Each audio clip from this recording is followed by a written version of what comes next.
Assalamualaikum warahmatullahi wabarakatuh. Yang saya hormati Bapak Amiruddin MPDI selaku dosen pengampu mata kuliah Filsafat Pendidikan Islam. Puji syukur kehadirat Allah Subhanahu wa taala dengan mengucapkan alhamdulillahirabbil alamin. Salawat kepada baginda Rasulullah dengan lafaz Allahumma sholli ala sayyidina Muhammad wa ala ali sayyidina Muhammad.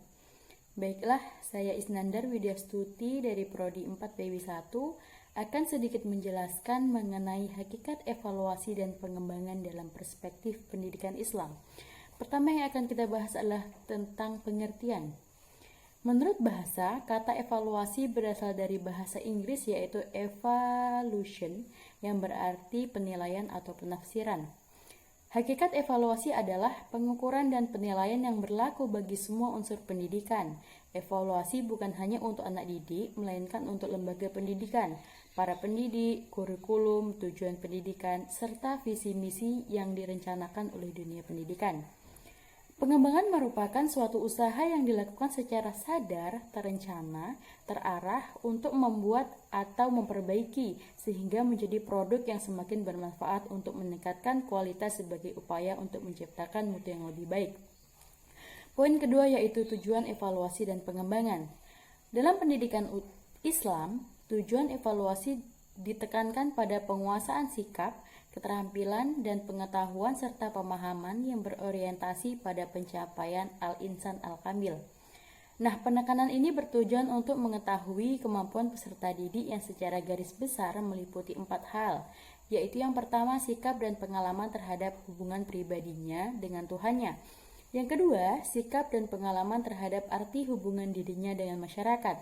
Yang ketiga, sikap dan pengalaman hubungan terhadap kehidupannya dengan alam sekitar.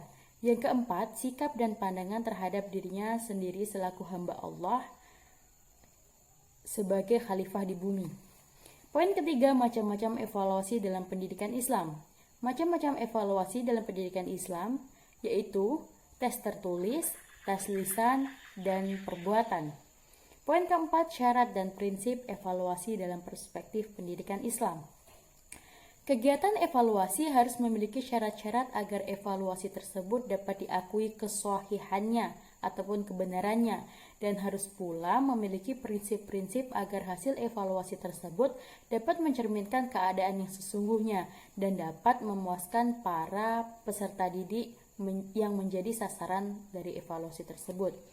Syarat-syarat evaluasi diantaranya yang pertama yaitu validity. Maksudnya adalah tes harus dilakukan berdasarkan hal-hal yang harus dievaluasi, meliputi seluruh bidang tertentu yang ingin diselidiki, sehingga tidak hanya mencakup satu bidang saja, melainkan harus memberikan gambaran secara keseluruhan. Yang kedua yaitu reliable. Tes yang dapat dipercaya yang memberikan keterangan tentang kesanggupan peserta didik yang sesungguhnya. Yang ketiga yaitu efisiensi. Tes yang mudah dalam penilaian dan pengamalannya. Allah berfirman dalam surat Al-Insyiqaq ayat 8, "Fasawfa yuhasabu yusira." Artinya, maka dia akan diperiksa dengan pemeriksaan yang mudah. Nah, dalam evaluasi ada beberapa prinsip-prinsip yang harus diperhatikan, yaitu yang pertama prinsip kesinambungan atau kontinuitas. Yang kedua, prinsip menyeluruh atau komprehensif. Nah, dalam prinsip ini melihat semua aspek dari kepribadian, ketajaman hafalan, pemahaman, kerajinan, serta sikap kerjasama dan tanggung jawab. Yang ketiga, prinsip objektivitas. Prinsip ini melakukan evaluasi dilakukan dengan berdasarkan kenyataan yang sebenarnya, tidak boleh dipengaruhi oleh hal-hal yang bersikap emosional maupun irasional. Prinsip ini dapat diterapkan dalam pelaksanaan pendidikan sifat-sifat utama, contohnya yaitu sifat sidik, sifat amanah, fatonah, maupun sebagainya. Nah, mungkin hanya itu yang bisa saya sampaikan pada kesempatan kali ini. Saya mohon maaf apabila terdapat banyak kekeliruan. Semoga apa yang saya sampaikan bisa bermanfaat untuk semua yang mendengarkan.